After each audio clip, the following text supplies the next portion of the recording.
اللہ تعالیٰ فرماتے ہیں وفی اموالہم حق معلوم للسائل والمحروم، ان کے مالوں میں حق ہے، محروم کا بھی اور سائل کا بھی۔ حدیث مبارکہ میں آتا ہے کہ اللہ تعالیٰ بعض بندوں کو بہت کھلا رزق دیتے ہیں، اور اس کا مقصد یہ ہوتا ہے کہ اس کو دین پہ خرچ کریں، غریبوں پہ خرچ کریں۔ اگر وہ خرچ کرتے رہتے ہیں تو ان کو اللہ تعالیٰ رزق دیتے رہتے ہیں، اور اگر وہ خرچ کرنا بند کر دیتے ہیں تو اللہ تعالیٰ ان کا رزق بھی بند کر دیتے ہیں۔ آپ نے زندگی میں کئی مثالیں دیکھی ہوں گی، کاروبار بھی بڑا اچھا تھا، حضرت مٹی کو ہاتھ لگاتے تھے سونا بن جاتی تھی، آج تو سونے کو ہاتھ لگائے مٹی بن جاتی ہے۔ جی ہاں، جب اللہ نے دروازے کھولے تھے اس وقت ہمیں صرف اپنا من یاد رہا، دوسروں کی یاد نہیں آئی۔ کوئی بھوکا سوتا ہے، کوئی پیاسا ہوتا ہے، غریب کے بچے ننگے ہیں، اس کو زکوٰۃ دینی چاہیے، طلباء کو مسجد مدرسوں کے اندر اتنا دینا چاہیے کہ ان کو کھانا ہر 3 وقت کا آرام کے ساتھ مل سکے۔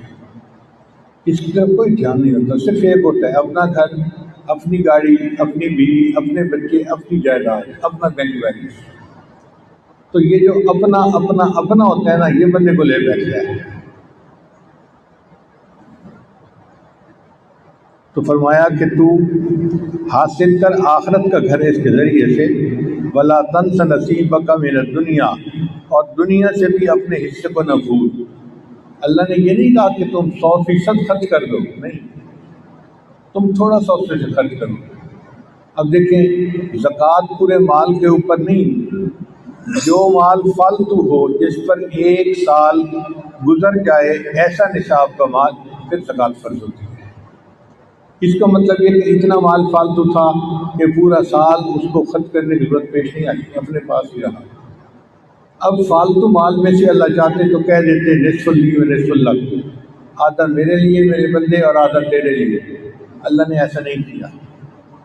اللہ نے فرمایا کہ دیکھو تو 2.5% زکوٰۃ دے دے اور باقی 97.5% تیری تنخواہ ہے، تو عیش کر، تیرا مال پاک ہو جائے گا اور تیرا مال ہماری حفاظت میں آ جائے گا۔ شریعت نے ایشورنس دی کہ تم زکوٰۃ ادا کرو گے تو ہم تمہارے مال کے محافظ بن جائیں گے۔ تو اللہ تعالیٰ یہ